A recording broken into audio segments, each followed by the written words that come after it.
একবার চম্পকনগর বলে একটা রাজ্যে এক অহংকারী রাজা থাকতো। রাজার ছিল খুব অহংকার। মহামন্ত্রী, আজকে এই রাজ্যে এত সুখ আছে কারণ আমি এই রাজ্যের রাজা, তাই। কি মনে হয় তোমাদের? হ্যাঁ হ্যাঁ মহারাজ, একদমই তাই। আপনি এই রাজ্যের রাজা, তাই তো আমরা সকলে এত সুখে আছি। এই অহংকারী রাজার ছিল 3 মেয়ে। রাজা একদিন তার পুরো পরিবারের সাথে নৈশ ভোজ করছিল। তখন রাজা তার বড় মেয়েকে জিজ্ঞাসা করল, রাজকুমারী নীনা, বলো তো, এই যে তুমি সব সময় যে এত রাজকীয় সুখ ভোগ করছো, এত কিছু কার জন্য সম্ভব হয়েছে? এই সব কিছুই তোমার জন্যই সম্ভব হয়েছে বাবা। আমি খুবই ভাগ্যবান যে তুমি আমার বাবা। তোমার জন্যই আমি এত সুখ ভোগ করে চলেছি। বাহ, বেশ, আমি খুব খুশি হলাম এই কথা শুনে। রাজকুমারী নয়না, তোমার এই ব্যাপারে কি মনে হয়? বাবা, তুমি হলে এই রাজ্যের রাজা, তাই আমি তোমার মেয়ে হতে পেরে নিজেকে অনেক ভাগ্যবান মনে করি। আমি তোমার কথা শুনেও খুব খুশি হলাম নয়না। আর রাজকুমারী নয়নিকা, তোমার কি মনে হয় বলো তুমি? হ্যাঁ বাবা, তোমার মেয়ে হতে পেরে আমিও খুব ভাগ্যবতী। কিন্তু আমার মনে হয় প্রত্যেকটা মানুষ নিজের ভাগ্য নিয়েই জন্মায়, আর সবার ভাগ্য নির্ভর করে যার যার নিজের কর্মের উপর। ভাগ্য তখনই ভালো হওয়া সম্ভব যখন তার সাথে কর্মযুক্ত হয়। রাজকুমারী নয়নিকা, নিজেকে তুমি কি ভাবো? আজকে তুমি যে রাজকীয় সুখ ভোগ করছো, তা শুধুমাত্র আমার জন্যই সম্ভব হচ্ছে। নিজের কর্মের উপর যখন তোমার এতই বিশ্বাস, তাহলে ঠিক আছে, তোমার বিচার আমি কাল রাজসভাতে করব। এই কথা বলার পর মহারাজ সেখান থেকে চলে গেলেন। নয়নিকা, এই তুমি কি করলে?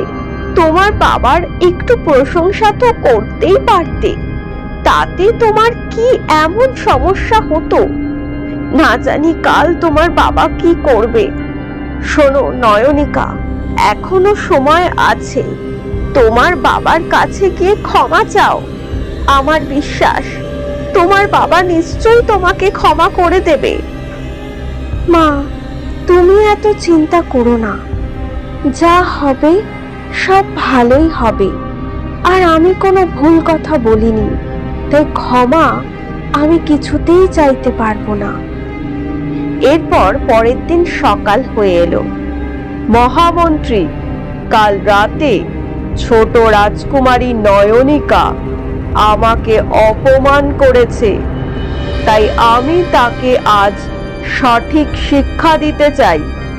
তুমি রাজকুমারী নয়নিকার জন্য সব থেকে গরিব পাত্রকে যেখান থেকে পারো ধরে নিয়ে এসো, আমি তার সাথেই নয়নিকার বিবাহ দেব।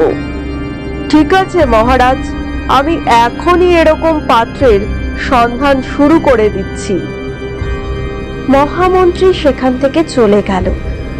মহারাজ, ছোট রাজকুমারী বয়সে সবার থেকে ছোট, ভুল করে না বুঝে সে দুটো কথা বলে ফেলেছে, তাকে কি একবারের জন্য ক্ষমা করা যায় না? না, কিসের ক্ষমা?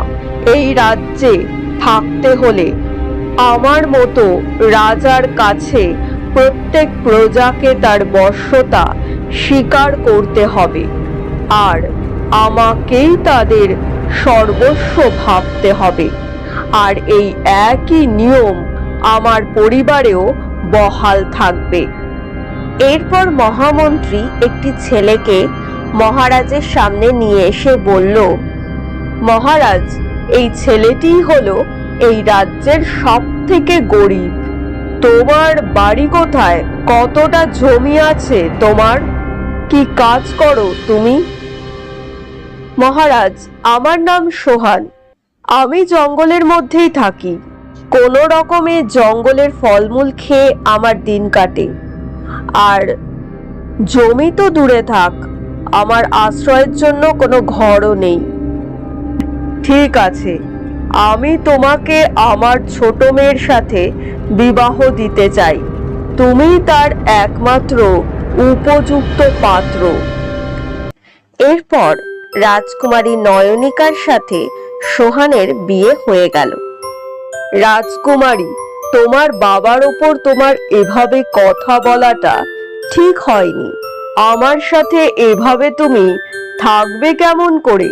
তুমি এ রাজ্যের রাজকুমারী, কত বিলাসিতার মধ্যে থেকেছো, এখন তুমি এভাবে থাকবে কেমন করে?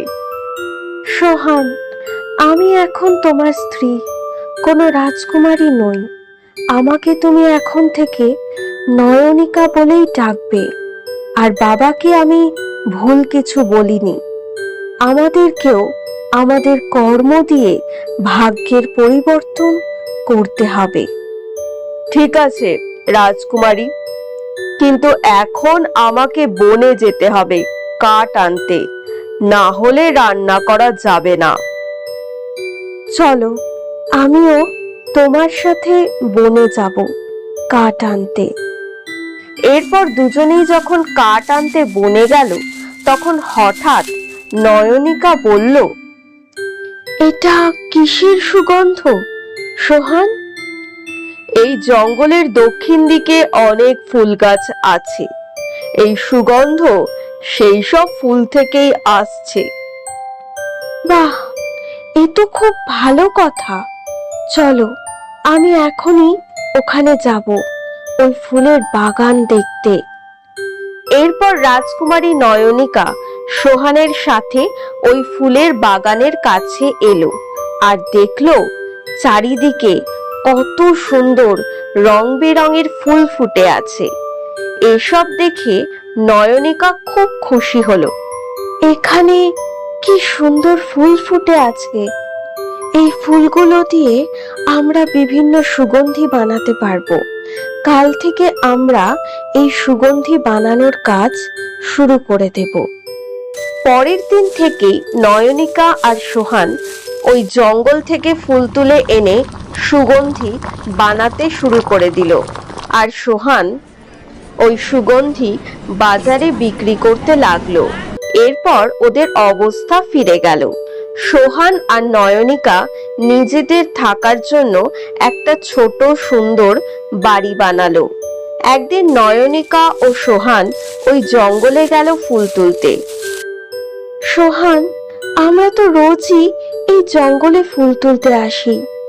আজকে এখান থেকে আরেকটু এগিয়ে গিয়ে দেখি না, হয়তো আরো সুন্দর সুন্দর ফুল পেতে পারি আমরা।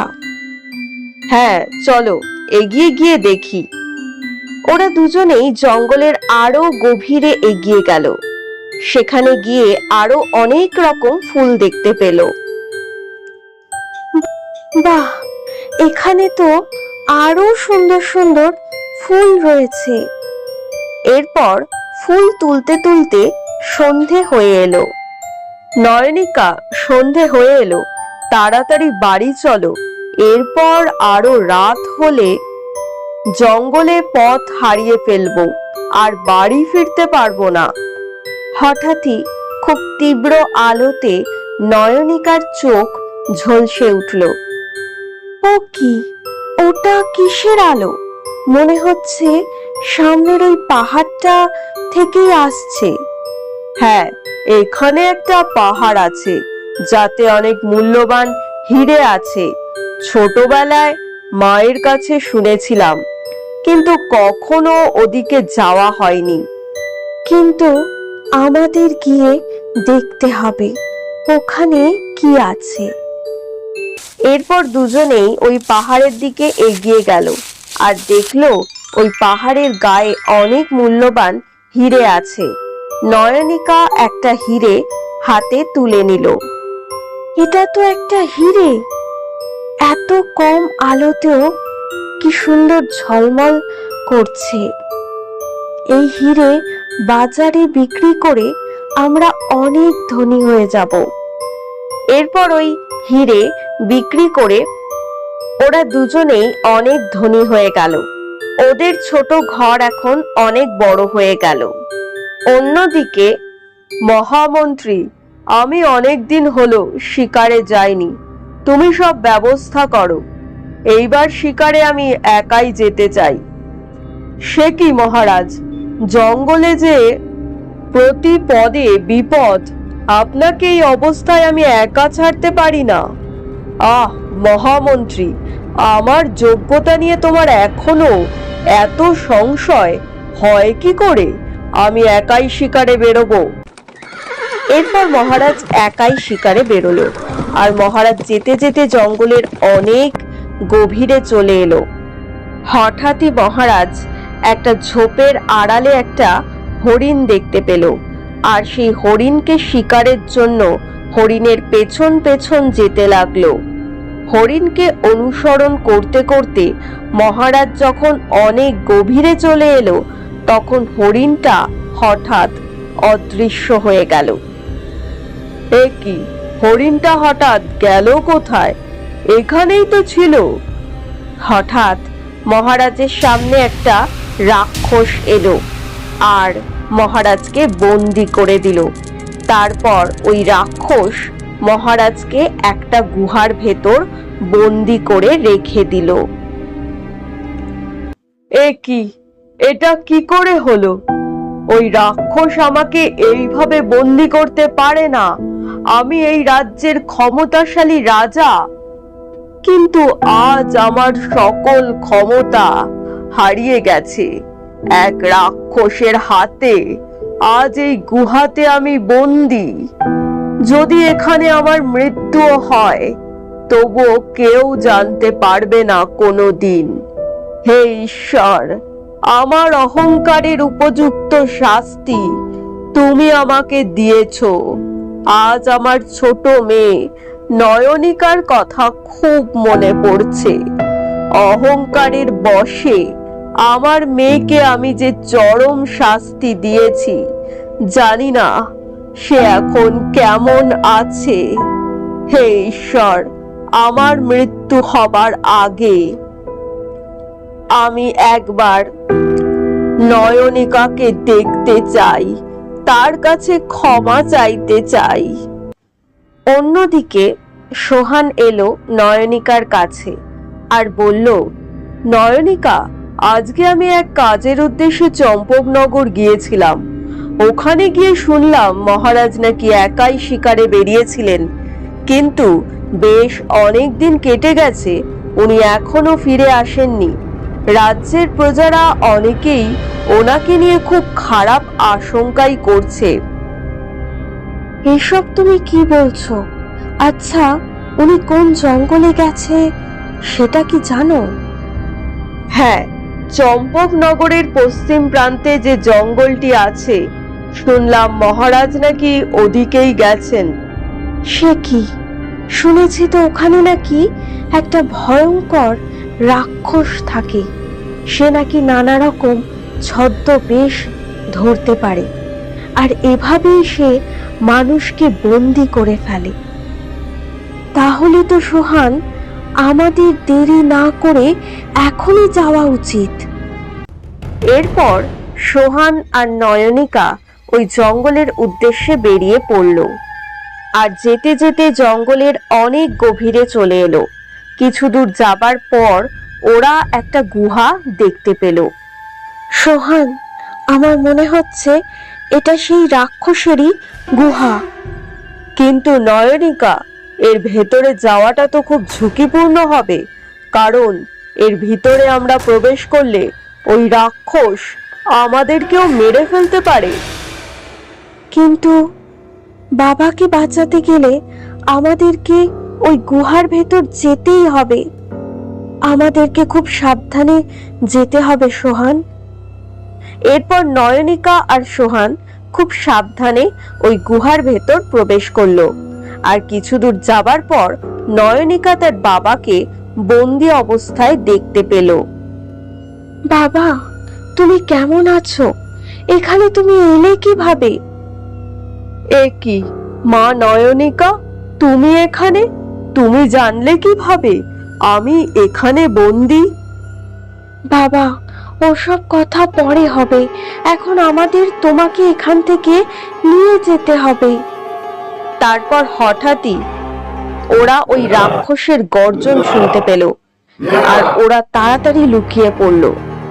কেমন যেন মানুষ মানুষ গন্ধ পাচ্ছি। কিরে, সত্যি করে বল, তুই ছাড়া এখানে আর কোনো মানুষ এসছে কিনা? না না, আমি ছাড়া এখানে আর কেউ নেই। তাছাড়া এই নির্জন ভয়ঙ্কর জঙ্গলে আমাকে বাঁচাতে আর কেউ আসবে না কখনো। আমার মৃত্যু নিশ্চিত। ঠিক আছে, আজকে রাতেই আমি তোকে খাবো। আর যদি অন্য কোনো মানুষ এসেও পড়ে তবে তো আজকে মহাভোজ হবে রে। এরপর রাক্ষস চলে যেতেই সোহান নয়নিকা মহারাজের কাছে এলো আর বলল, আচ্ছা বাবা, এই রাক্ষসকে মারার কোনো তো রাস্তা আছে? হ্যাঁ আছে, তবে সে রাস্তা বড়ই কঠিন। এই জঙ্গলের দক্ষিণে যেতে একটা নদী পড়বে। ওই নদীর নিচে অনেক গভীরে এক মৌমাছি বন্দী হয়ে আছে। ওই মৌমাছিকে মারতে পারলেই এই রাক্ষস মরে যাবে। তবে হ্যাঁ, ওই মৌমাছিকে জলের তলায় পাহারা দেবার জন্য আরেকজন রাক্ষস আছে, যে সব সময় এই রাক্ষসের প্রাণকে পাহারা দিয়ে চলেছে। ওর নজর এড়িয়ে খুব সাবধানে এই কাজ তোমাদের করতে হবে। তাহলে নয়নিকা, আমাদেরকে এখনই যেতে হবে। আমাদের হাতে আর বেশি সময় নেই। এরপর দুজনেই ওই জঙ্গলের দক্ষিণ বরাবর গেল আর একটা নদী দেখতে পেল। ওরা দুজনেই ওই নদীতে ঝাঁপ দিল আর নদীর গভীরে গিয়ে ওই বন্দি মৌমাছিকে দেখতে পেল, যাকে রাক্ষস পাহারা দিচ্ছে। নয়নিকা আর সোহান দুজনেই লুকিয়ে থাকলো। আর ওই রাক্ষস যখন বাদিক থেকে ডান দিকে গেল, তখনই ওরা দেরি না করে ওই মৌমাছিকে গিয়ে মেরে ফেললো। আর যে রাক্ষসটি পাহারা দিচ্ছিল, ওই রাক্ষসটিও মরে গেল। তারপর তারা ওই গুহার সামনে এসে দেখলো মহারাজ তাদের জন্যই অপেক্ষা করছে। নয়নিকা, তুমি আমাকে ক্ষমা করে দাও। আমার অহংকারের জন্যই আজ আমার এই অবস্থা। আর কর্মের দ্বারাই তোমরা তোমাদের খারাপ ভাগ্যকে পরিবর্তন করে অনেক ধনী হয়ে উঠেছ। এই কথা শুনে আমি খুবই খুশি হয়েছি। তুমি ঠিক বলেছিলে নয়নিকা, ভাগ্য তখনই ভালো হয় যখন তার সাথে কর্ম যুক্ত হয়। মানুষের ভাগ্য নির্ভর করে তার কর্মের উপর। এরপর সবাই মিলে খুব সুখে শান্তিতে দিন কাটাতে লাগলো।